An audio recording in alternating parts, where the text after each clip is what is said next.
where to find it. And some of you, I'm sure you've been playing around with the website and you know exactly where to find those. We'll speak a little bit about our new movement. It's called Pathways, and how you can go into Pathway to kind of wait to make a decision for a major. And we'll give you more details about that. We'll review placement test scores if you've taken a placement test grade. Also, we'll talk about the challenges that we have with the placement test because of COVID-19, but most of you have taken the placement test, so there's really no challenges, but instead opportunities to pick the classes that you feel fit best to you and to your abilities. Some of the slides will cover how to find strategies and tips to pick your classes and to make you a better student by using the resources that we have on campus. And the last few slides will cover how to register for classes. The goal of this orientation is for you to have a successful experience in registering for courses. All right, Amir.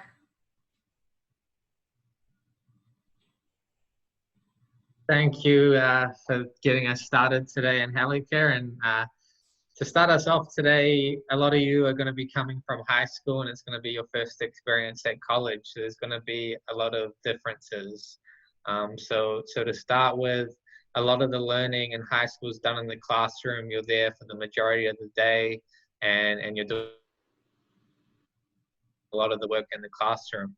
And some of the differences at college is you're going to only be in your class for maybe an hour or two for that one class, and then you're going to do a lot more of your studies and practice at home. So you're going to have a lot more freedom in college.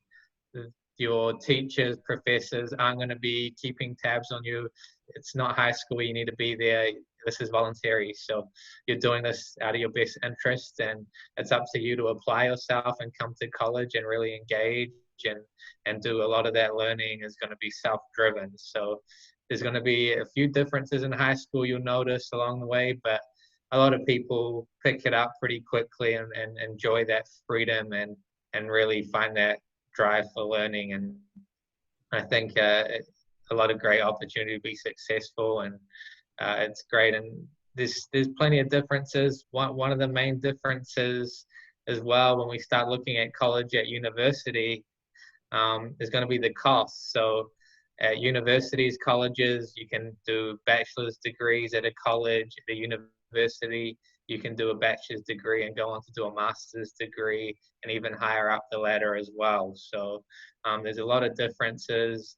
At college, usually there's specific bachelor degree programs, and then at university, there's going to be different branches of colleges. So you might have a college of business, college of education, college of science, that kind of stuff. So there's going to be different specific umbrellas, branches under each, and a lot of different varieties there to study your specific pathway and be successful. So this is the higher education pyramid, and this is just how higher education looks like. So starting off, you have your skill developmental courses. A lot of these are going to be maybe if you want to learn a language, maybe English is your second language, and you're going to take some ESL courses and develop a skill. Maybe you want to get your math level up to the college system, to the required college level. You might take those early developmental courses. Then you start with your associate's degree, which you'll be doing at AWC at Arizona Western, and that's going to be 60 credits. And we'll get into more degrees, different programs and options a little bit later on. You're looking at 60 credits at AWC to earn your associate's degree. And then if you decide you want to transfer on, earn a bachelor's degree, a 4-year degree, you're looking at another 60 credits. So overall for your bachelor's degree, about 124 credits. That's where you'll get your 4-year degree. And some of the options we have, the partnerships, ASU, NAU, and the U of A, all here on campus. So it's great setup we have and great partnership we have to transition and transfer on and pursue a bachelor's degree.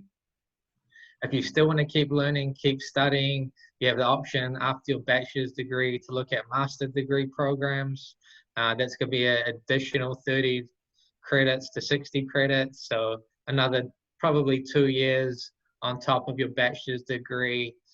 And that's where all your professors will be at Arizona Western. So they all have earned a master's degree, and you'll be getting some really good knowledge from those professors. And then if you still have a thirst for knowledge, you want to become an expert in your field, that's where you can look for a doctorate degree, and that's going to be an additional 1 to 2 years. It's going to be very extensive, a lot of learning, a lot of specific coursework, and that's when you become an expert in your field. And some of our professors at AWC have earned their doctorate. They've applied themselves and done really well, and they've gained that knowledge and become an expert in their field. So Dr. Kaur, our president who gave you the welcome, he's earned that distinction, and that's pretty much the top of the pyramid, and you become an expert once you reach that level. So this is how we help you decide a major. What's your major going to be? This is an important step when you come to college, and you've got to start thinking about an area of study. So I'm sure maybe a lot of you have already got some kind of idea what you want to study, what programs you want to pursue, and it's fine if you're still undecided. So if you're undecided, on our advisement tab there, azwestern.edu/advisement, we have some great tools that can help you choose a major and maybe learn a little bit more about yourself. So we have a lot of tools there. We have a 5-stage process where there's some great resources, some great links.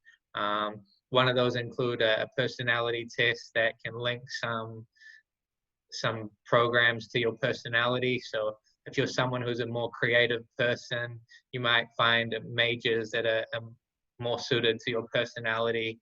If you're someone who's a bit more reserved, you'll see some majors that might suit your personality. So we have some great tools. It's completely normal if you're undecided. A lot of students are that way, and it's normal to change your major as well. The average college student changes their major 3 times during their college experience. So it's definitely normal, nothing to be worried about. And we want to make sure you're picking the right major. We don't want you picking something that you feel you have to choose a major. We just want to guide you in the right direction and find something you're passionate about. And we also have a couple more options here. Career exploration, I think Julie's going to touch on some of these and the majors there, so she'll share a bit more information about this class. Thanks, Admir. And yeah, exactly. We want to make sure that you guys are passionate and invested into what you are pursuing with your college major and eventually your career that you want to go into. And so a resource that we have, we've created it into a course. It is called Career Exploration. It's AWC 104. It's a 2-credit course. It's 8 weeks long. It is on the fall schedule. So it is a class that you can register for the fall semester. And it's a course that is co-taught with Donna Lay and myself. And the purpose of the course is to allow students to get that intentional exploration, being able to really dig deep and learn about who you are, your interests, your skills, your abilities, and matching that with areas of studies to help you be successful and have that sense of self-satisfaction and reward tied into it. And so we want you to make informed decisions through your exploration, but we also want you to make inspired decisions and be happy with the path that you're going to move forward with. And of course, a great opportunity is that this is a 2-credit course. So upon completion, you have the ability to earn college credit to learn about yourself. And so it's a great opportunity if you're looking for an in-depth experience with exploration, or if you want to make sure that you are on the right path and what you are studying matches up with who you are. It's a great course to invest your time in. And I would just encourage you, if this is something that fits your needs, to talk with your advisor to see how it can be implemented into your academic plan. And then another thing I just want to make sure you're aware of is the Majors Fair. And this is an informational event. It's typically held in the fall at the Yuma campus. And this is a great opportunity to connect with faculty members, staff members from over 60 areas of studies and programs that we provide. And so you're able to connect with them, learn what it's like to be in that field, get advice, learn about the skills and requirements that you need to be successful. And in addition, then we also have university partners that are there as well to let you know about their majors and programs and what it takes to be successful in those. And so again, it's a free informational event that we hold in November. And once it gets closer, we'll make sure that we send that information out so you guys are aware of it. So thank you. For those students who are planning on transferring to a four-year college within the state, like Arizona State University, University of Arizona, Northern Arizona University, we do have a web page. It's called AZ Transfer. We do see it here. We're going to show you how to use that and how to access it. Why is this aztransfer.com such a good resource for transfer students? So you want to know what courses from the community college will transfer to the university. And they have tools for that. They have a course equivalency guide. They also have guides, or what we call major guides for specific majors. So you would go onto that AZ Transfer and see what courses from Arizona Western College within your major will transfer to the major of your choice at the university. We're going to go ahead and start with the equivalency guide under tools. So Julissa is going to go under tools, then she's going to click on course equivalency guide. And she'll type in under the prefix English, and it has to be capital letters, English 101. And your college will be Arizona Western. And we can see how it transfers to all 3 state universities. And go ahead and search. And you'll see that English 101 at AWC transfers to ASU as English 101. You'll also see that the combination of English 101 and 102 transfer to NAU as English 105, which meets the freshman English requirement at that institution, and that the U of A also accepts English 101 as equivalent. Julissa, if we go back to subject index, there are the course equivalency guide. All right, we'll just go ahead and put your college. We'll try something. Arizona Western College, and transfer to all universities. That gives you all the subjects that we have at Arizona Western. And so you don't have to click specifically for a class. If you wanted to see what accounting classes are transferable to all 3 state universities, you can just click on the accounting prefix on top.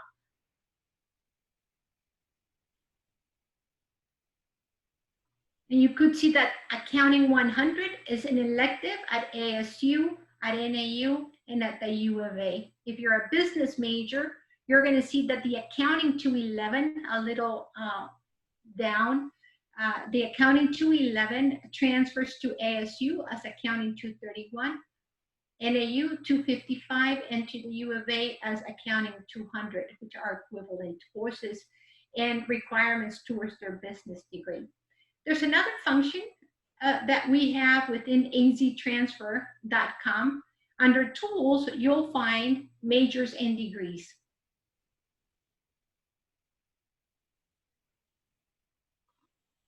And we're going to click on Arizona Western College because it is our college. Then we can click on the Administration of Justice, which is a very popular degree at Arizona Western. And we're going to go down so that we can see what are the common courses that transfer to all 3 state universities at Arizona Western College. If we, you'll see that The common courses are the first ones, like the AJS 225, 101, 260, 109, 240, 230, and then there's some electives that you can pick. Our degree program is it's very good and encompasses all those courses on top and also some of the electives at the bottom. But let's say that you wanted to know if the degree program at the university of your choice needs a foreign language. So you'll scroll down there and you'll see that if you're trying to go to ASU, and we do have a program in the Yuma area, I don't see it right there, but let's say that you want to go to ASU downtown. It says that the English, that the foreign language requirement is no language requirement. But if we go all the way down to the University of Arizona, you'll see that the University of Arizona BS in Criminal Justice Studies needs 2 semesters of a foreign language. That could be German 101, German 102.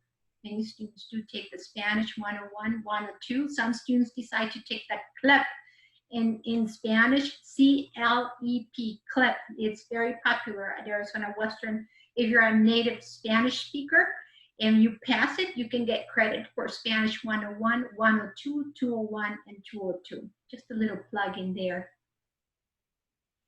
That is aztransfer.com for students transferring to a state university. Following up are some fast facts on our transfer students. 40% of all college students start at a community college. So 40% of all college students start at a community college. And 52% of new students transfer, all those students who transfer, 52% enter with 60 credit hours or more. Statistics show that when you do have a degree or a certificate from a community college, you have a greater chance of finishing a bachelor's degree. Why? Why? Well, many students end up with very good study skills by the time they transfer to the university. So they wait until they got that associate's degree, and the odds of finishing the degree, the bachelor's degree, is a lot higher. The business degrees are the #1 major of new transfer students, but other popular majors are psychology, administration of justice as well, education. We're proud to say that Arizona Western College has a very good record of transferring students to a university due to our great transfer services program.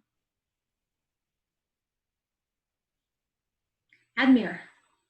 So we have pathways, which are clusters of different degrees and programs kind of set up in a pathway. So for example, business, computers, accounting, that's all going to fall under the business pathway. For the arts and humanities, things like social work, psychology, sociology, all that's going to be under one area of pathway. So this is really designed so if you're a little bit undecided, you can kind of stick to a pathway. A lot of those courses are going to relate to different areas of study. So if you do change your mind within that pathway, you're not having to take too many additional credits and start over again. So this is ideal for students who are undecided, not sure what specifically they want to study, but they do have a general idea of a pathway which they want to take. And this is just a great tool that we're expanding at AWC. We'll be adding a few more program maps and different sequences that will work with different pathways. So it's just a great idea to kind of have an idea of a pathway that interests you. Science, engineering, and math, a lot of those courses are going to be similar within each other. So basically that pathway that's going to have a lot of the similarities that you can kind of start off in, and then once you find something you're passionate in within that pathway, we can really get you set on a specific goal.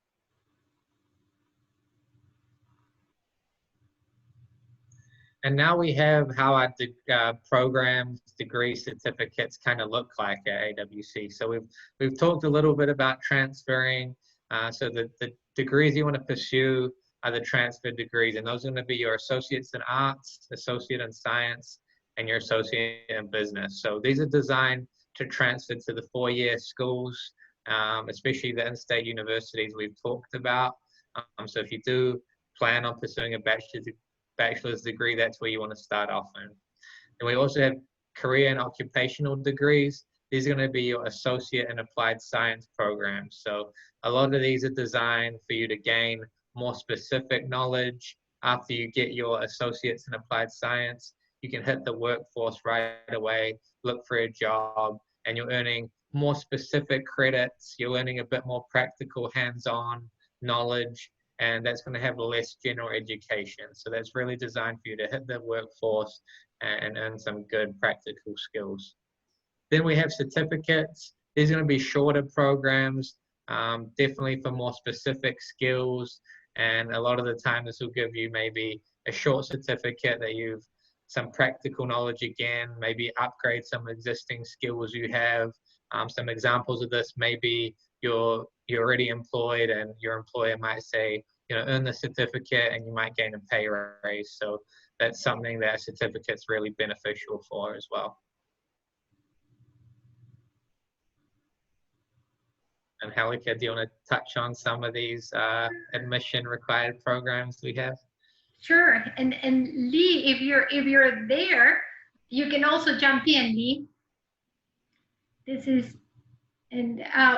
Some of our programs require that you have a separate application. So you do get admitted to Arizona Western College, but some of our programs require a separate application. The Public Safety Institute programs like the Law Enforcement Academy, the Fire Science, the Emergency Medical Technician, and the Paramedic program, they have a very lengthy application. They're accepting applications now for the Fire Science Academy and for the EMT. Of course, you can't apply for the Fire Science unless you have an EMT. If you are looking into becoming a licensed massage therapy and would like to start that program this fall semester, there is an application on the website. Lee is raising his hand. Yes, ma'am. Unfortunately, licensed massage therapy will not be offered this fall or spring. They are doing some reaccreditations, and I have not sent the information out to my fellow advisors yet. I just found out about a half hour ago. So unfortunately, licensed massage therapy will not be on there. Now, one that is not on there that we are starting to offer is medical assistant program. So that also has an application and a couple prerequisite classes process that you want to apply. Thank you, Lee. The nursing program is a program in several layers, if I may say that.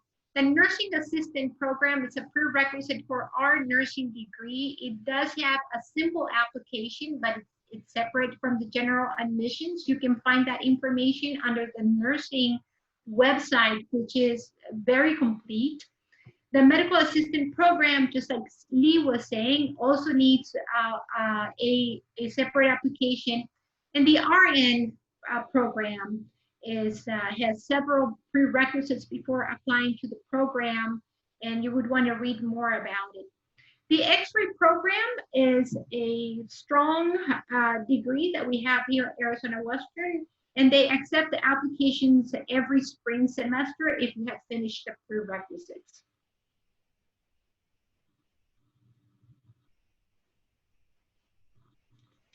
So this is the degree checklist that we kind of recommend you to go to our homepage. If you have a bit of time now, just to maybe open up another tab, go to the homepage and azwestern.edu/programs, and you'll see a whole list of different degrees we have there.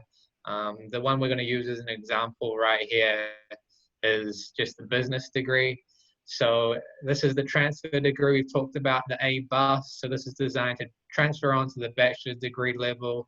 And at the top, we're going to have the 21 credits of required courses. So that's going to have some of your accounting, economics courses involved.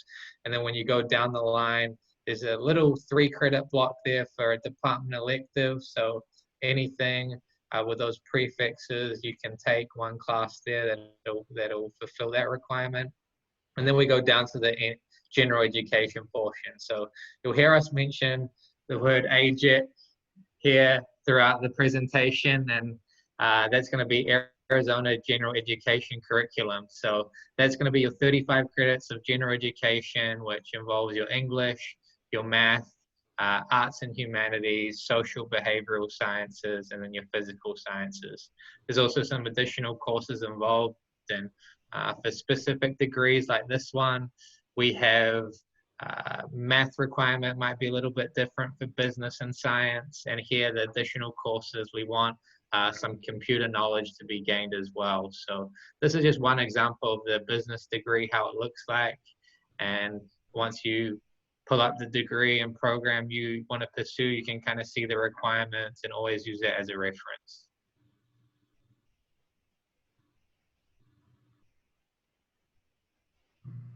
Admir, I'm just gonna jump in here real quick so I can pull up the degree page, and I will show them what you're talking about right now. So if you're on our main webpage, just azwestern.edu, you can scroll down a little bit to programs, and this is what Admir was talking about to see all of our degrees and certificates. We have right here, you will see them all like this. They're categorized by their area, what the specialty is. For example, if you wanted to look at this criminology degree, you open the little checklist, and the checklist will come up right here. And it should show up once done. And so we have that for every degree that we, or certificate that we offer here. Would you mind showing the nursing degree, Julissa?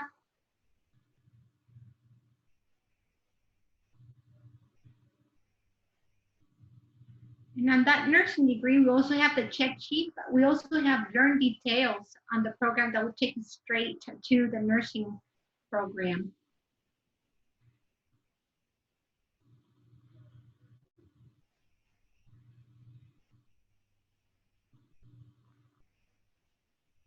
And it does have information about the associate's degree, the LPN program, practical nursing, and then the last portion of it will be the CNA program, the nursing assistant program.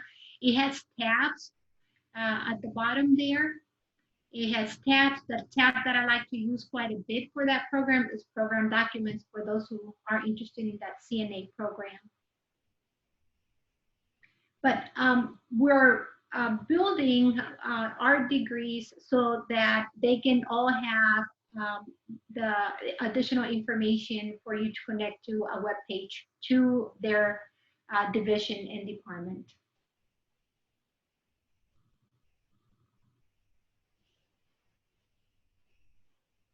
Julissa, do we have any questions from students that we want to answer?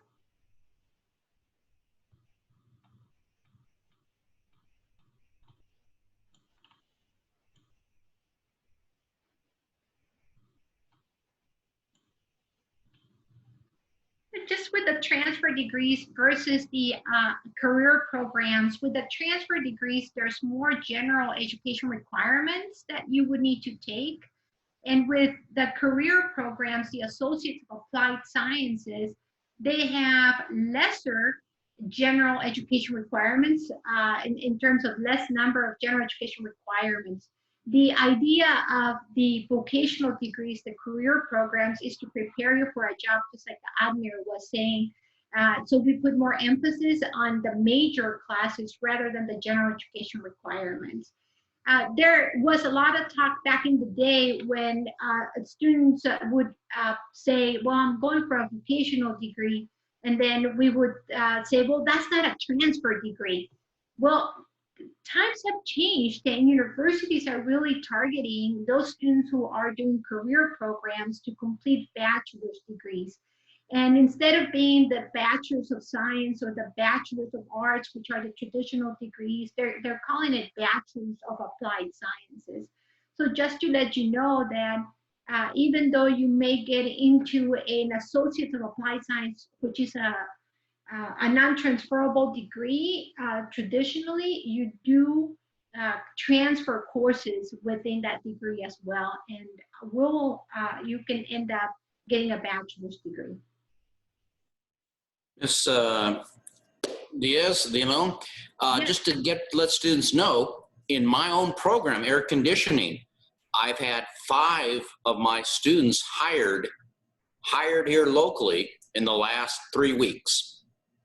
So certificates here in Yuma in a variety of vocational areas can get you to jobs. Good point, Lee. Good point. Our next slide, it's going to be a general education courses. Julissa, did you need to answer any questions from students so we can do it aloud? Just a question I'm getting is about the placement test, and just so you guys know, we will be addressing this a little bit later on into our slides. And with enrolling in classes, we'll show you how to do that at the very end as well. As well as you will be meeting, an advisor will be following up with you after the orientation, so you guys can help plan out your classes and register. Very good. Thank you. In this slide, it's kind of a follow-up as to what I was saying with the transfer degrees versus the Associate of Applied Science degrees. With the Associates of Arts, Associate of Science, Associate of Business transfer degrees, you do take more general education requirements. So you may end up taking a higher math. You're going to take arts and 1 humanities, and you're going to do 2 social sciences, 2 lab sciences, 2 additional courses, a total of 11 classes. Whereas with the Associates of Applied Science, you end up with 2 English, a math that may not be as high as Math 142 or college algebra. It depends on the major. And instead of taking 1 arts and 1 humanities, you'll end up taking 1 art or 1 humanities, 1 social science, 1 lab science, 1 additional general education requirements, for a total of 7 classes. You can refer back to the booklet if you have an open tab with your booklet on page 6 and 7 for specific general education courses. Julissa is going to try to take us to that page. And this is the AWC Discover booklet.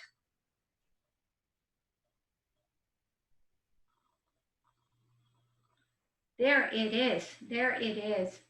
So we do have math. This is the AJEC, and the AJEC is the core of general education courses that if you do the AJEC, it transfers in its entirety to the university of your choice. And we put it on your transcript that you have completed the AJEC, and that stands for Arizona General Education Curriculum. If it's an A, it means that it's within the arts degrees. We have the AJEC B, and that's for the business types of degrees. And if it's the AJEC S, that's for the science degrees. That block of general education requirements is embedded within the degree. You are required to take a math course depending on the AJEC. The 142, it's for students that are transferring with the AA. And then we have higher maths for the A-BUS and for the Associate of Sciences. I just wanted to, for you to see some of those titles that we offer within each category, like the arts, it's arts and art history, intro to film studies, music appreciation. Then the humanities, you got some literature courses, some philosophy, some religion, some Spanish type of literatures. And then we have the social sciences, psychology, anthropology, administration of justice. And then lower, you'll see all the biologies and physical sciences that we offer and the additional general education. So when you do pick general education requirements, you're going to select from these prefixes because that's the core of the general education requirements. So for the arts, you're not going to pick a ceramics class. That's not a general education course. It has to be the art history, or it has to be the music appreciation or theater history. For the humanities, you're not going to pick something like let me see, how to fly airplanes. Well, that's not a humanities. It has to be within that category of humanities. And down below, you'll see the same list. It's not the AJEC, but it's the same classes. And we call it the general education list for the Associate of Applied Sciences. And if you are going for the AAS degree, it only requires 7 instead of 11, like I mentioned before. And I think just to add to this, there are just some awareness requirements on that transfer degree. So for those AA degrees down the bottom, you might see some awareness requirements, and you have cultural, historical, global. Those pretty much take care of themselves. When you kind of have a look at those options that Angelica's talking about, you'll see a letter next to them. And the ones just to keep an eye out for is the writing intensive, the WI courses. So for that AJEC, you will need to complete 2 writing intensive courses for your AJEC, and those can be completed after you complete English 101. So that's just something to keep an eye out for as well, that sometimes gets missed, but great stuff. Thank you. And an example of a writing intensive that I can, if it has a WI on parentheses by the course, like that English 291, if you could put the cursor on there, Julissa, it is an example of a WI. The WI is required that you take English 101 prior to taking a WI. So if this is your first semester, you've never taken English 101, keep away from the writing intensive courses.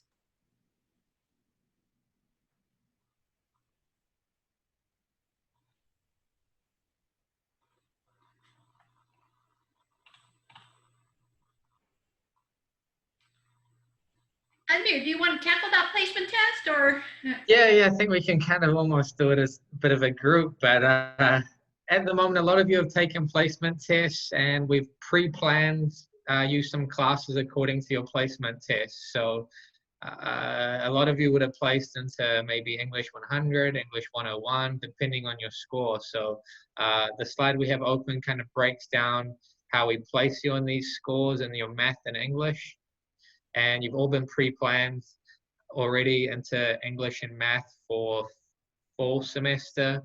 So when we get to self-service, you might see some classes we've already planned you for.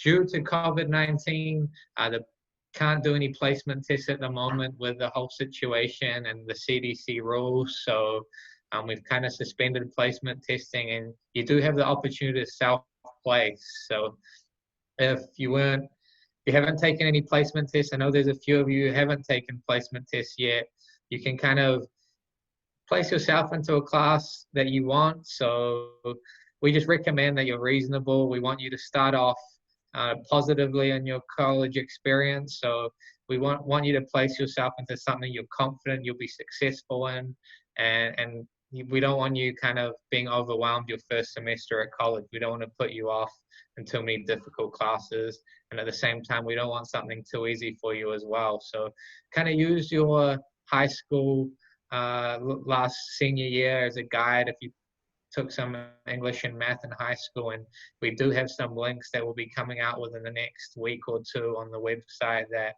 can give you reference to some placement scores and some testing to see where you're at. I know of a website called edready.org, and it has some AccuPlacer testing. Can give you just a bit of a guideline in your own time if you want to use that website.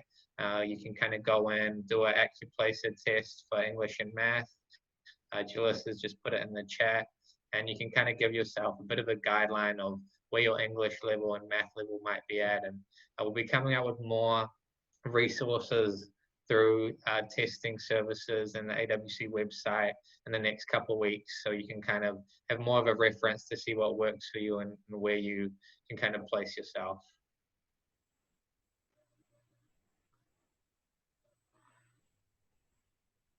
There is a question as to what is the first level of math, and we'll cover that in a little bit. So thank you for asking. We appreciate that. We do have the UMA Promise, and the UMA Promise is a new benefit to our high school students. And you'll be the first one to take advantage of this Yuma Promise if you are graduating this May of 2020. Who can qualify for the Yuma Promise, or what things you need to do? First, you need to be a high school graduate from Yuma. You need to fill out your FAFSA application, and you need to do a Yuma Promise sign up. And if you want to find that contract, you can find it by searching on the search box in our website, Yuma Promise sign up. We would want you to take 12 credit hours, at least 12 credit hours per semester. You're going to need to pay up front to cover your tuition, and we'll go and transfer to us to one of the Yuma programs, either through NAU Yuma, ASU Yuma, or what's the other one? U of A Yuma.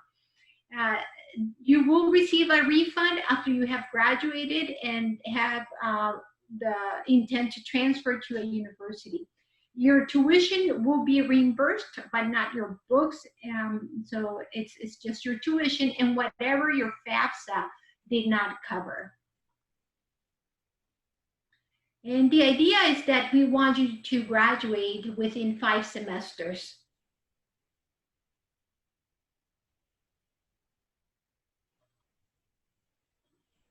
These are the university degrees that we have available in the Yuma area. The University of Arizona has Administration of Justice, and so does ASU, and so does NAU, and you can do it through the Yuma campuses here. University of Arizona has quite a bit of agriculture, and they kind of specialize in agriculture here in Yuma. Computer science, family studies are good programs, and system engineering are very strong programs in the Yuma area. ASU is new to Yuma, and they have brought the criminal justice program, a secondary education program, and students are taking advantage of that as well. And the elementary education, along with the special ed dual certification in an online program, organizational leadership. Please know that these programs can be face-to-face, and some of them are hybrid, and that means part online and partly face-to-face, and some of them are totally online. And NAU has the longest trajectory here in the Yuma area, with more than 30 years here in Yuma, and they do have quite a bit. Education is one of their big programs. The business program is also quite large, and the Administration of Justice, social work is popular with them as well.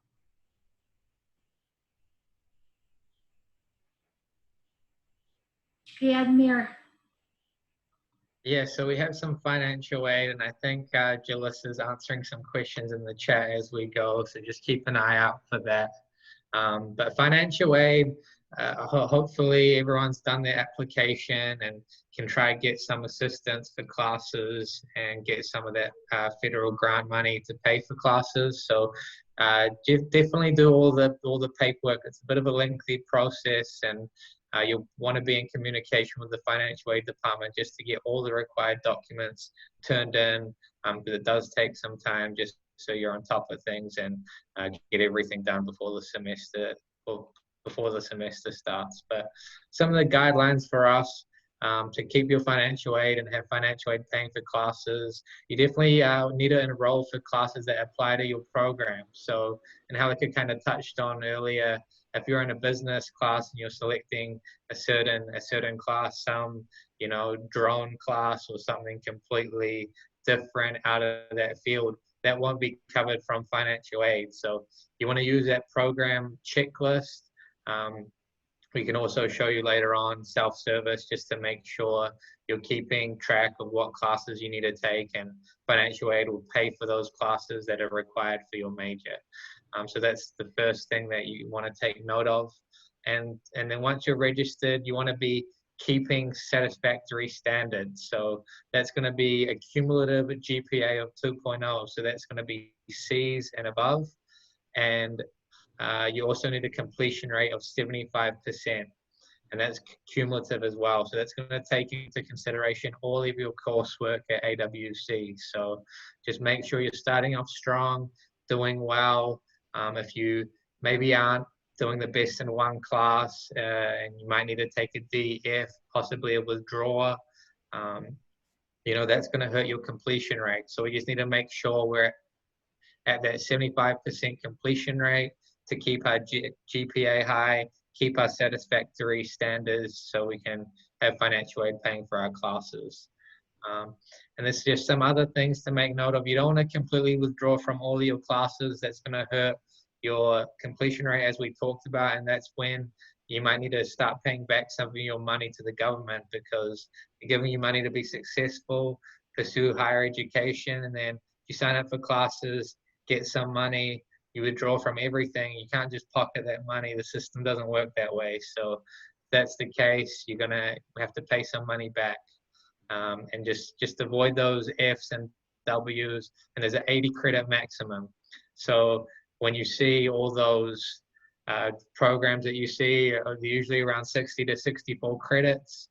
So it gives you a little bit of leeway, 80 credits. If you just need to take a few more classes, you're not quite there yet, it gives you 80 credit, just a little cushion there so you can earn your degree with financial aid.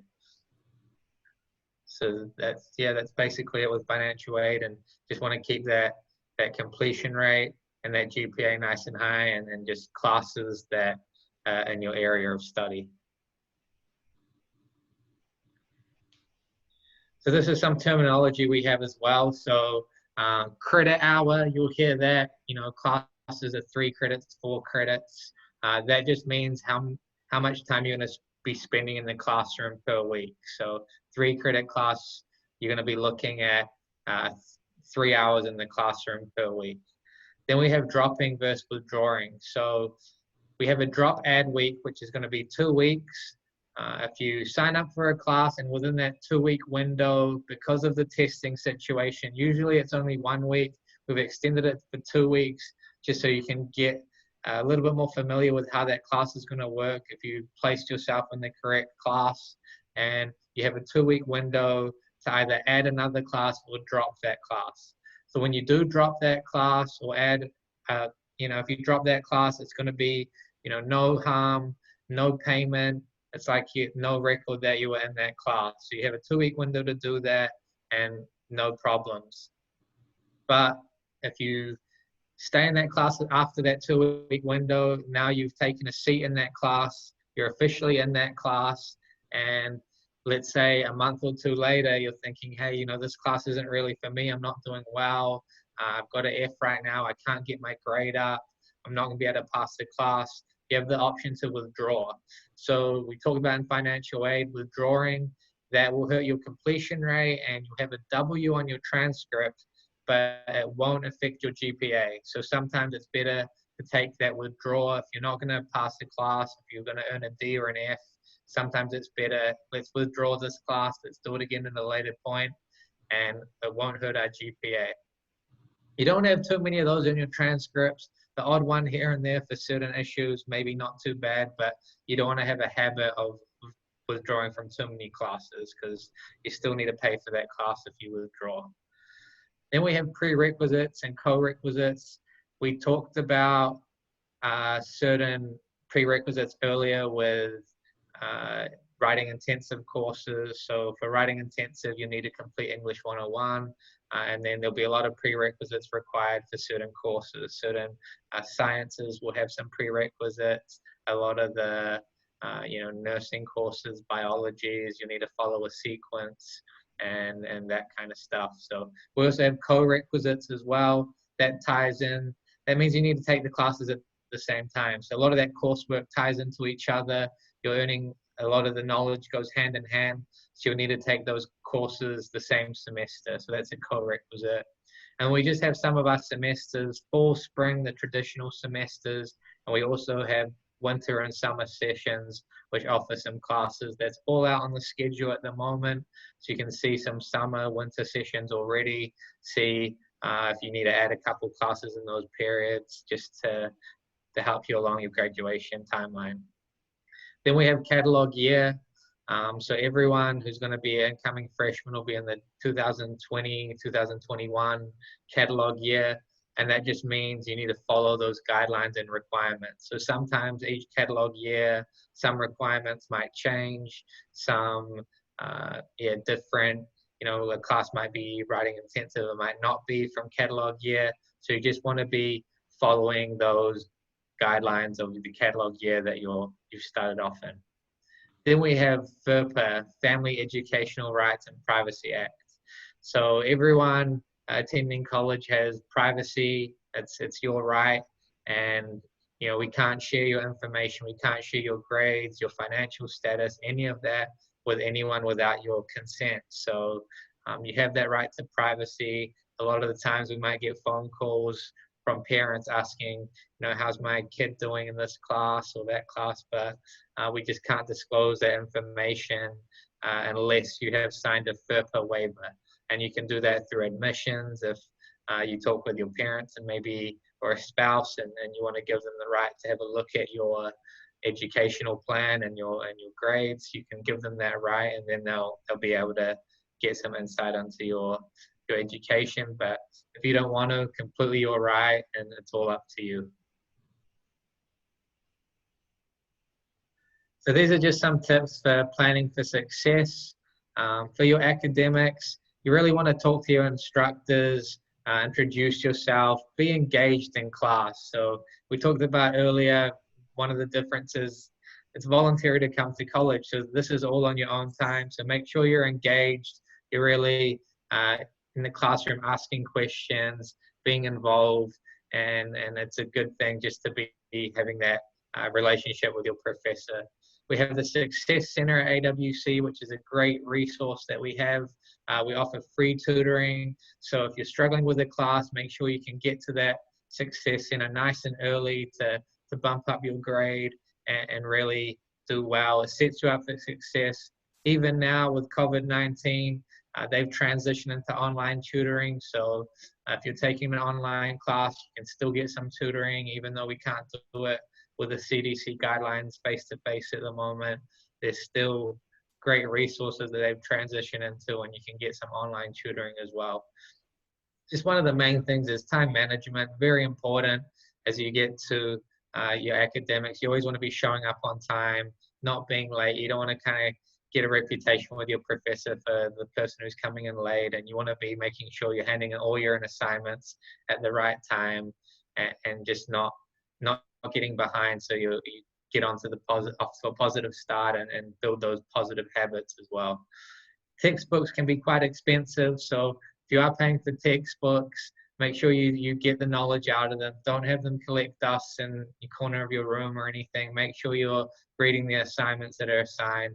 Use all the knowledge in your textbook because it can be pretty expensive. So just to wrap it all up, really use all the resources we have at AWC. We have some great groups on campus that you can get involved in, and just some great resources to help students out and make sure you're getting all the help you need.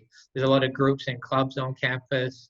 I don't know, Angelica, maybe do you want to touch on some of those keys and trio and just some other those kind of programs that we offer that help students out and give them some advising and set them up for success? Yes, we do have great programs. If you're a first generation student, that means that your parents might have come to college, but if they never graduated with a bachelor's degree, you are considered a first generation student. Most of our students are first generation. We have a camp program, and that is for migrant students. They offer staying on campus, and they offer quite a bit of advisement, and they monitor you, and they offer a scholarship that will pay for your dorm and your tuition. We have the KEYS program, keys, like opening the key to a door, opening the door to success, right? And that program, it's they do pretty intrusive monitoring of students. They have their own success or tutoring center, and one-to-one with students. They have the advisors running the center, and they make sure that you have an academic plan. They graduate their students at a very high rate, 80% and upwards. The general population graduates at a 62% or so, but the KEYS program participants, they graduate out there, much at a much higher rate. We have a new program. It's called the YES program, and that has advisement opportunities, transferring students to a four-year college. It's new to us. There is a scholarship attached to it of about $1,500 per year. And that pays at least half of your tuition on top of whatever financial aid you might be getting.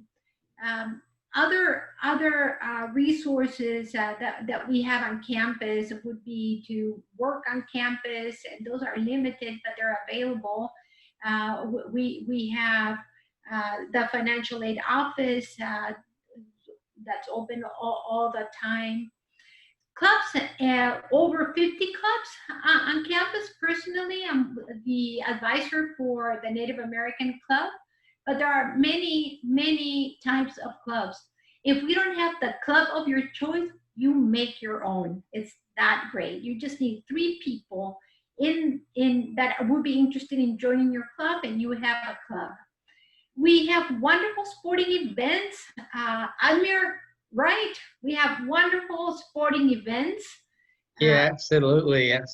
I'm actually the advisor for all athletes at AWC, and we have some pretty high-level sports programs, and we compete nationally with a lot of the top community colleges in the nation, and a lot of our athletes end up going on to pretty big programs and schools. So it's all free with your student ID. So if we have a sports event on, it's great to have some of our students come out to our sports and show some support and get involved with Matador activities, and just free with your student ID and show up, and it's great.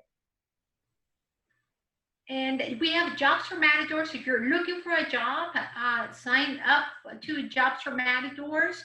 We have employers looking for employees in the Yuma area. You do need to put in a resume before you start applying for those. And do you have a dance club? I guess that's the question. Yes, and there's also a gaming club. There is a whole web page. If you go to student activities, you'll see the many clubs that we have. In terms of dance, we also have a team dance. So you may want to get a hold of the coach for dancing as well.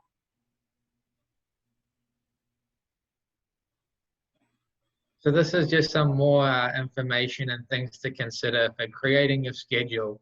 So do you want to be a full-time or part-time student? So full-time is going to be a 12-credit course load, and then part-time 6 credits. So even though full-time is 12 credits, if you want to finish within that 2-year block, you're looking at 15 plus credits per semester. So sometimes, like we talked about, you could fit in some classes in summer and winter to help you out along that timeline, but 15 plus credits to finish within 2 years. Do you want to take classes back to back, maybe get them knocked out earlier in the day? Do you want them spread out over the day? All about your personality. So some people like having them spread out, maybe doing some homework in between. Some people like maybe taking classes earlier in the day. They're a morning person.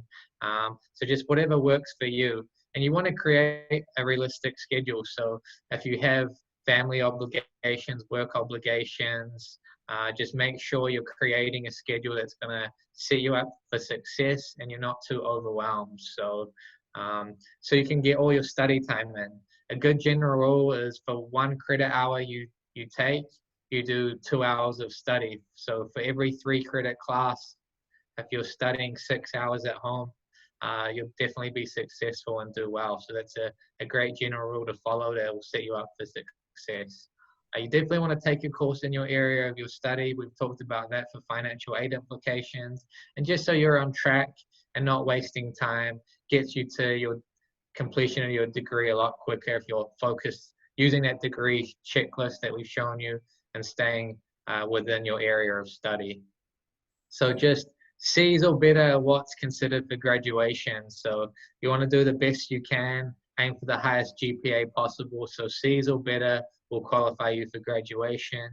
And no-show is some terminology as well. So if you have signed up for an in-person class and you don't attend for maybe the first week or two, the professor has the opportunity to give you a no-show, and you'll be taken out of that class and your seat will be taken. So that also happens in online classes. So on Canvas, when you've registered for an online class, you want to make sure that first week, that first day of classes, you really want to log in and maybe do a discussion board or whatever the professor has set up. But they'll notice you log in the system if you have an online class. So you want to definitely do that the first day of classes. Make sure you're attending so you don't get a no-show that you haven't attended and your seat gets taken away.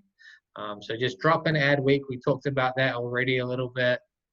And just those are some important dates to know. And you'll be having that all sent out to your Toro mail, so you can always check your email, keep track of that as well. And just the last day to withdraw. So we'll have some withdrawal dates that if you do want to take a W, just make sure you get your withdrawal done for those dates. And just take care of your GPA. It's really important, and you want to be successful. And starting off positive and using all the resources we have at AWC. We have so much help for the students, so many great resources. So just make sure you're engaged, looking for help, asking questions, and your GPA should be fine.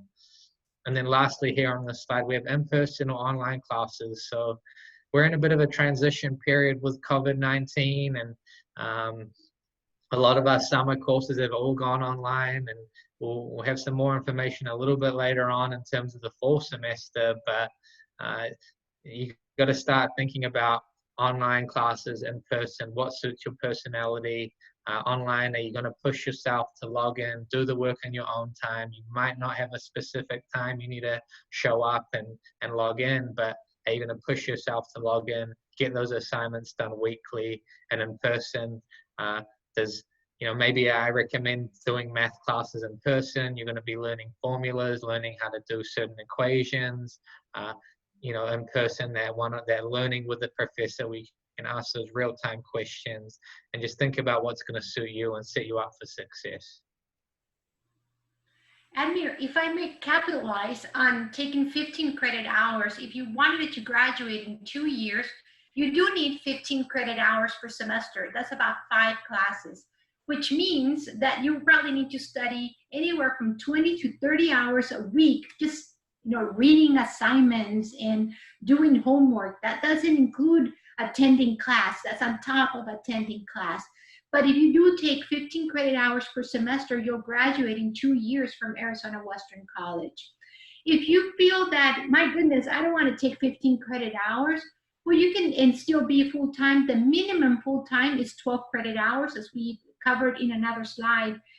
And you can always compensate in winter semesters or in the summer so that you can plan in 2 years to graduate with 60 credit hours for the degree. Go ahead, Admir, if you want to cover this part as well. So these are going to be all the logins and resources you get for AWC. So we do have Office 365 that every student will have access to. So your Microsoft Word, PowerPoint, Excel, Outlook. So this is going to all be useful tools for you to be successful during your time to get all your assignments done. Your Toro mail. So this is going to be done through Outlook. So I really recommend everyone maybe download the app, set up some notifications, because you have a lot of your communication through professors, through your Toro mail. And for example, if you register for a class that's full, you're going to be on the wait list. So if you're on a wait list for a class, that means you're waiting for someone to maybe drop that class, a seat to open up, and you're going to get that communication through your Toro mail. So if a seat opens up, you're on a wait list, it's good to have that downloaded, that notification, so then you can quickly jump in and register for the class once you have access for that. Self-service, we're going to get into that here shortly, and Jalissa will show us a quick tutorial and guide on how to navigate that, get us registered for classes, but it's a great tool to become familiar with. This is where you'll be able to register, check your progress as well. They'll have a electronic check sheet that we've talked about where the programs list on AWC, you'll have the electronic version on self-service, and you'll be able to register directly through self-service and look for those classes. And then just Canvas. We used to have Blackboard shells. Now we're transitioning to Canvas. And this is where you'll do a lot of your coursework that's online. Even your in-person classes will have a lot of coursework and assignments on Canvas. So you just want to make sure you have access to all your logins and just be prepared to do all your work.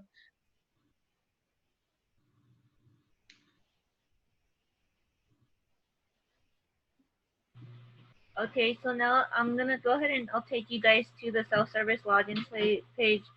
And before I do that, I just want to let you guys know that I know I'm gonna show you guys what to do to be rather quickly. So in case you guys ever forget what we showed you how to do or anything like that, right here we do have, when you go to the main self-service login screen, you will see we'll have the short videos. You'll get a copy of this PowerPoint as well, so you guys will have the video linked right here. So these videos, they're like 3-4 minutes long, so they're not very long at all. You guys will be able to watch them, you know, kind of get familiar with planning your classes, registering for them and everything right now. So if you guys, you know, don't really remember what I showed you, where to go or anything like that, please refer back to these videos because they're really helpful and they're not very long. So I think that's something really good to keep in mind. Now I'll go ahead and show you guys how to get to self-service. So if you guys are just on our main azwestern.edu page, the quickest way to get there is to go over to quick links, and you'll see it right here, self-service. Right here, this is where you'll log in with your net ID and your password.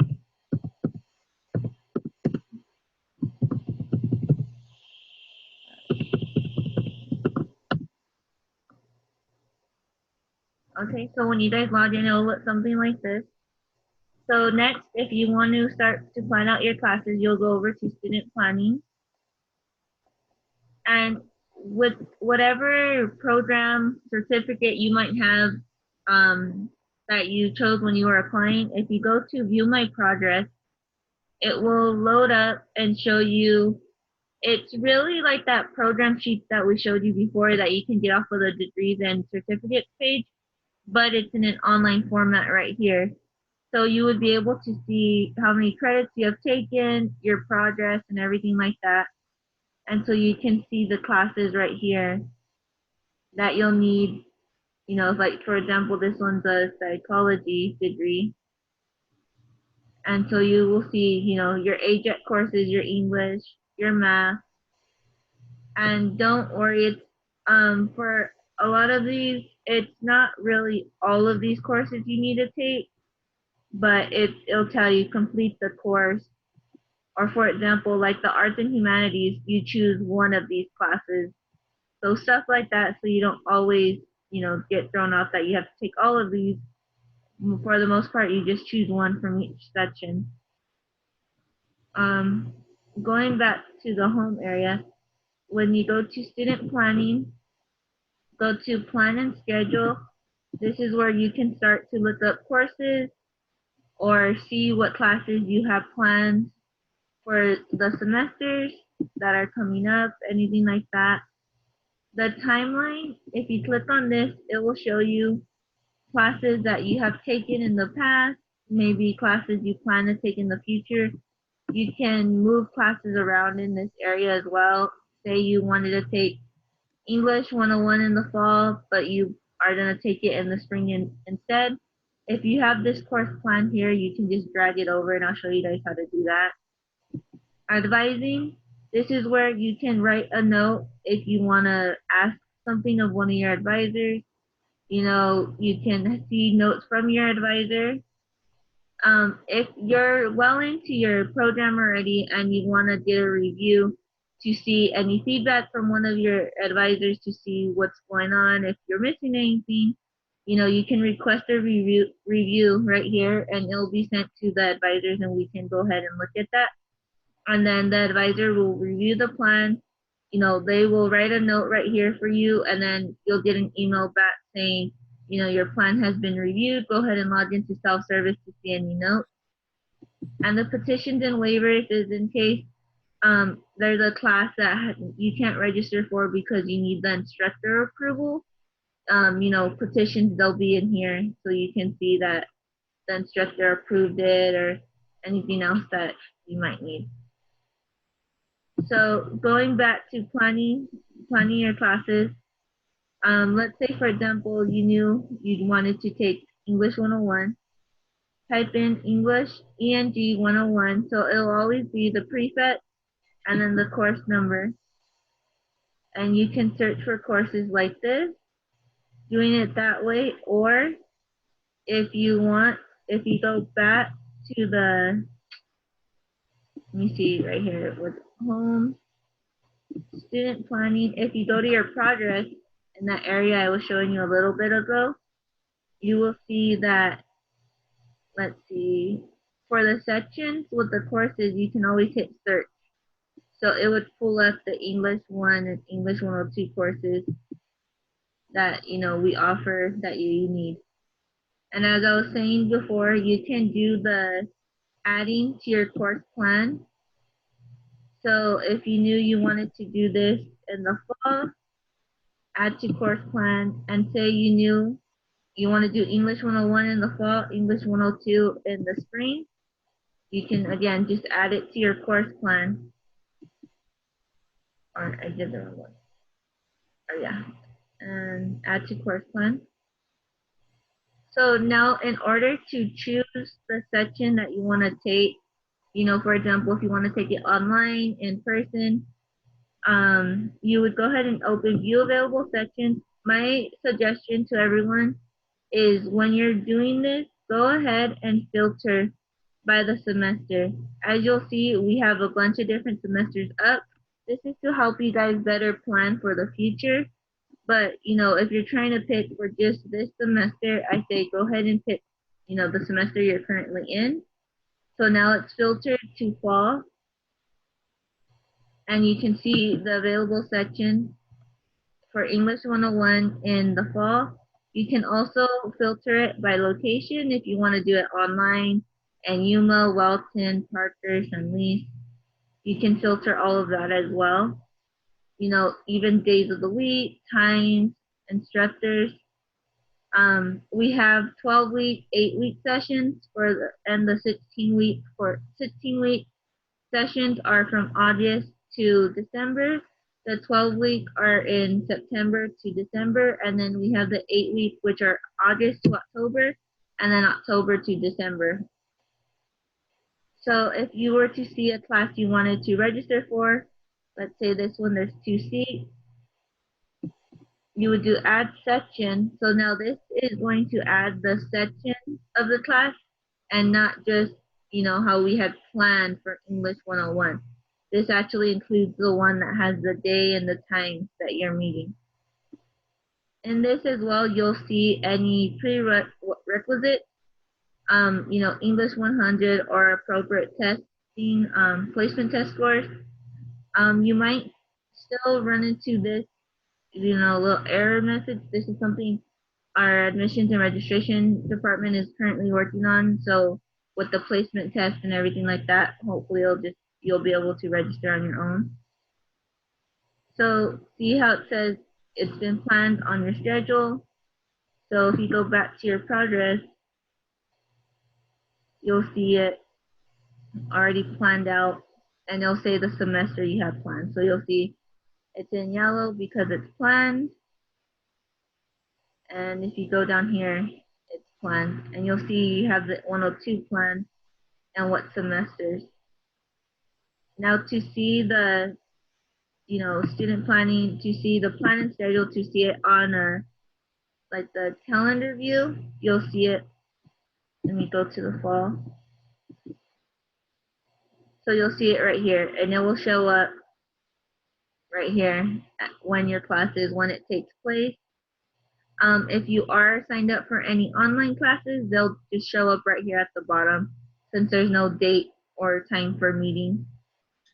Could I And just add something as well, Jalissa, while you're showing the just this screen? A yes, lot of, I think the way I navigate it, and I quite enjoy it. So if you want to maybe just use maybe like psychology, maybe PSY 101 as an example, and just add it to fall without picking a specific time.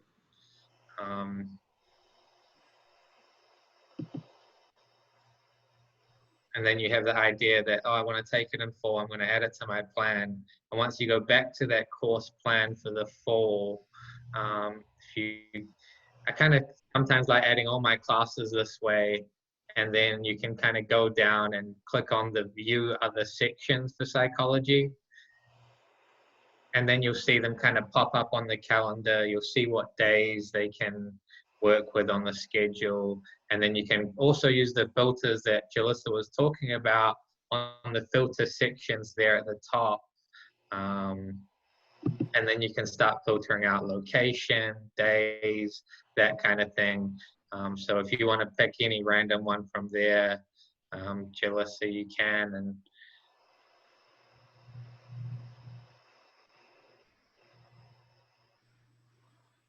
And then, yeah, you can just find a class that works for you this way. It'll show you the seats available, and then you can just register it like that as well. So there's a few different ways to do it, and those tutorials will definitely help as well. That's all I had. thank you, Admir. Okay, so as you'll see, fitting it into the schedule. Now we have the Psychology 101 on Mondays and Wednesdays, and English 101 on Tuesdays and Thursdays. At this point, all you would do is go ahead and hit the register button. And if you have any holds on your account, it'll come up right here. For example, this saying a payment is required. I'll show you how to check this right now. Some of you might see a message that says citizenship has not been verified. With that, you'll contact admissions and registration. Some, you might get different residency holds and stuff like that. As you're more into your time with us here, sometimes students might have an account balance. So it'll say a balance hold, so you have to pay that before you can, register and stuff like that. So see how it says a payment's required. So the next thing you'd want to do is, you want to check your financial aid, you want to check how to do a payment plan or anything like that. You'll click over here on financial information. So right here with financial aid, you can see any documents, awards you might have gotten, letters, the SAP, it's to see, how we said, being at the 67% completion rate. Other than that, if you're not getting financial aid and you're going to be paying out of pocket, you will do student finance. You can do account summary or go directly to set up a payment plan. If you were to do account summary, it'll load everything. This is what the course that we added. And it's showing you what you owe.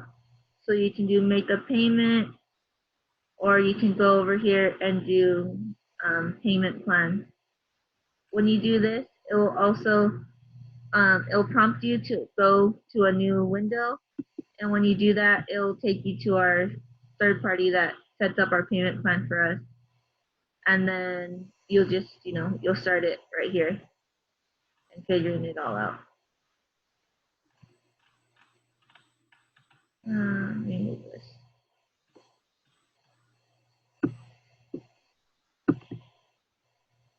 Is there anything else you guys want to add to this?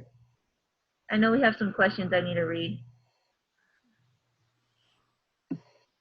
When you're planning your schedule for fall, and even for summer, but for those who are specifically planning for fall semester, you could do your English and your math, and you're pre-planned for those according to your placement test. You also have the ability now that if you did not like your placement test scores and you feel that you would want to go up a notch because you took a lot of courses, let's say it's mathematics, right? And you went all the way to pre-calculus in high school, and the placement test placed you into beginning algebra, math 81. Well, I personally, I would think that that's too low of a placement. I would go up a notch. If you have taken calculus 1 in the high school and your placement test came in intermediate algebra, I would say, and you got in B in your calculus 1, yeah, don't take intermediate algebra. You know, go pre-calculus. And if you really want to challenge yourself, you may want to talk to the instructor who teaches calculus 1. Hey, do you think I'm ready for calculus 1 because I took an AP in high school? So because we are doing self-assessment in our way we place students now, you can have the ability to move up or to move down. If you are not placed according to the placement test in the specific course that you want to register, you're going to need to wait until Monday because we're cleaning up prerequisites in our self-service. So they're not available to register if you want to go up a notch or go down. Some of the courses have combos, specifically in English. So if you were to start in English 100, you also have the ability to take a core requisite with it, English 100 and English 101 as well. And it just you can read on the description of the course if it is a combo class or not. It would usually say take English 101, 0012, or something like that. And you know that they have to be taken in conjunction. Well, while building your schedule, then pick an English, pick a math. You can also take a social science of your choice. And then you can pick a course in your major, a course or two. Those are possibilities. Maybe you just want to take your English, your math, and you want to take a social science, and you want to take a humanities and a lab science because you're undecided, you don't have a major, and that's okay too. Admir touched upon pathways. So if you know that you want to go into the sciences and you want to go into medical areas, pick classes within that pathway instead of just picking whatever. If you want to go into medical, well, don't take climate science because it doesn't apply. You may want to do the Bio 181 instead. And there was a question as to what is full-time. 3 of us answered that. Full-time is about 4 classes, 12 credit hours. But if you want to graduate sooner, you can take more than that or compensate in the summers or in the winter semesters. Do we want to show just the page where someone can set up an appointment in the future with an advisor? Everyone in this session will be getting a follow-up from an advisor, but just for future reference, Yes. just so they can do that. And I'm also going to show, someone asked about the bookstore link. If you wanted to, purchase your textbooks or anything, you can look at our bookstore. If you go, let me move the chat thing into my way. To current students, you'll see over here under paying for college, right here is the bookstore link. And Donna added the bookstore link in the chat below. And in order to schedule an appointment with one of the advisors, you would go again to current students, right over here to academic advisors. And then you will come down, since you guys already have attended orientation, you won't click on this one. You'll go ahead and do appointment, continue, and returning students. It will have you log in with your net ID, your Toro mail, and your password. But then from here is where you can schedule. If you're gonna schedule with someone from the Yuma campus, San Luis, Parker, if you need help with your resume, or if you're a veteran. And from here you can just select the days, times. It looks like for the rest of this month we're full. So it would start with, let me pick the service. I'm sorry. There we go. We might have some openings for tomorrow. So you'll see who's available for tomorrow. And then the times we are available. So if you pick on a time, you can see specifically who's available at that time. And then you'll fill in the information about yourself down here. One thing to keep in mind with your Toro mail, please check your Toro mail.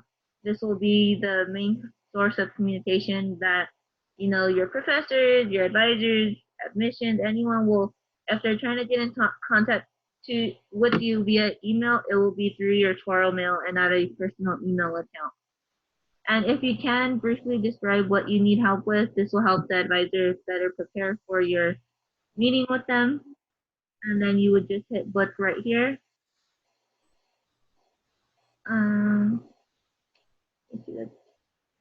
Did I miss anything with that you guys need to add? I would like to show students the calendar of important dates on the handbook and also the sequencing of math and English courses. Okay.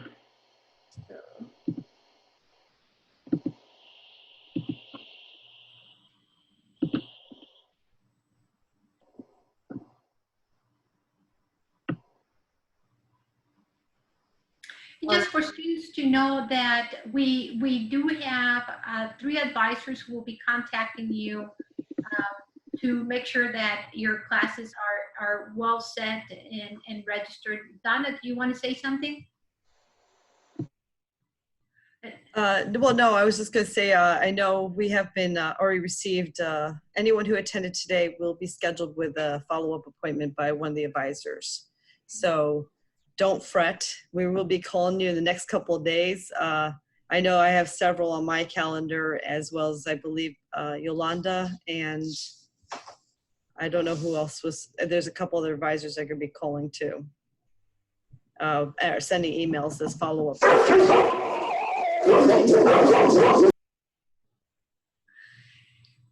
This is on the booklet that you can find it under the orientation under advisement. Classes begin Monday, August the 17th for the fall semester. Classes begin for summer the Tuesday after Memorial Day. You have the drop and add days on there, which is 2 weeks. It's giving you 1 week there, but because of COVID-19, as Admir had mentioned, it's going to be 2 weeks for you to change. So go through that and see the important dates for the fall semester. You probably noticed that in self-service, you have the ability to plan even the schedule for the spring semester of 2021 and summer of 2021. So you can get ahead and start using your self-service to plan for a whole year. Down below, you also see the spring 2021 important dates.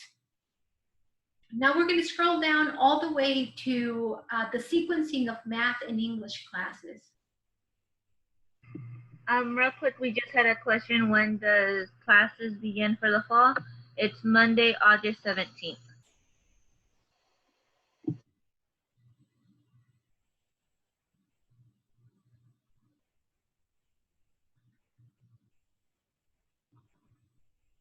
There's a question as to, can we do phone appointments? Some of the advisors have the possibility of phone appointments. We do Zoom appointments and we do email appointments. Personally, I'm doing phone appointments. My name is Angelica Diaz de Leon.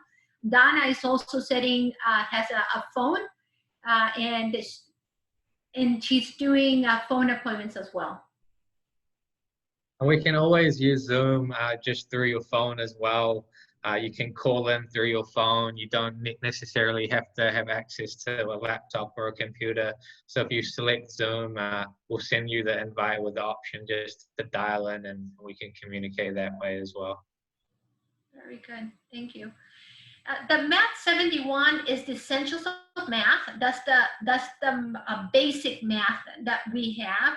Some students do place into Math 71.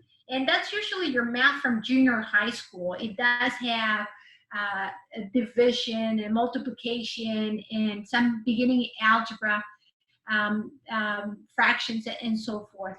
The Math 71 leads into the Math 105. Some of the Associate of Applied Sciences degrees have the Math 105 as the requirement for graduation.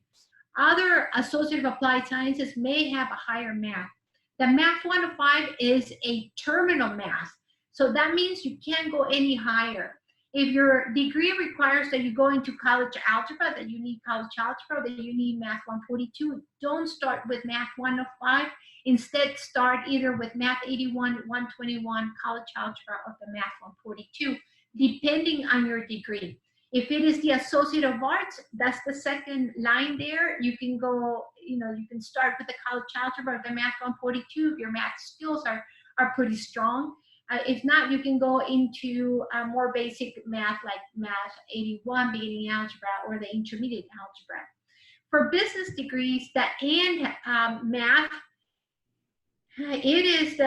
there's three of them. It is the Math 212, which is elements of calculus, but you also have to take a math for financial businesses. And there's different ways to get to that point. The Math 150 is a new class for us. If you see that, that's 5 credit hours. It is an alternative to the Math 151. The Math 151 doesn't have the supplemental instruction that Math 150. Math 150, they spend more time in the classroom, and that's for students who may not be as strong in mathematics.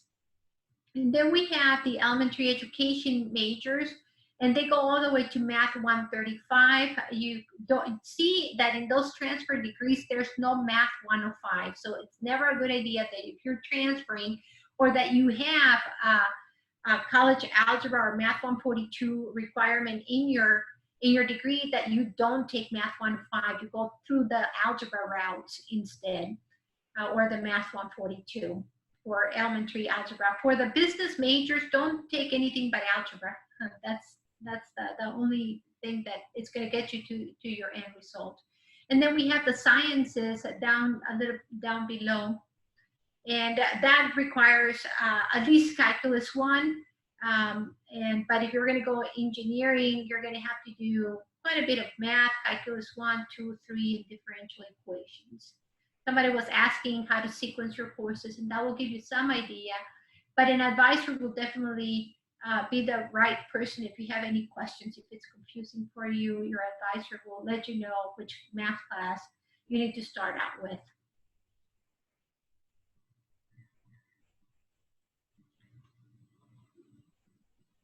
I know we did have a question about the advisors, if they're going to follow up and help students register. We definitely do encourage you to try follow along what Jalissa kind of showed earlier and watch those tutorial links on the self-service page. They should give you a bit of an idea how to register, and just go ahead and register yourself if you can and give it a go. If something doesn't work and you're having a bit of a hold up with that, some of those prerequisites with the placement and stuff, they might not be in the system just yet. So that's when the advisor can help you. But those tutorials are really short. I think the 3 videos themselves are about 14 minutes total, and they can give you a real step-by-step guide so you can try and get registered right away. So try have a play around on your own yourself and try to register and plan some classes, and definitely within the next couple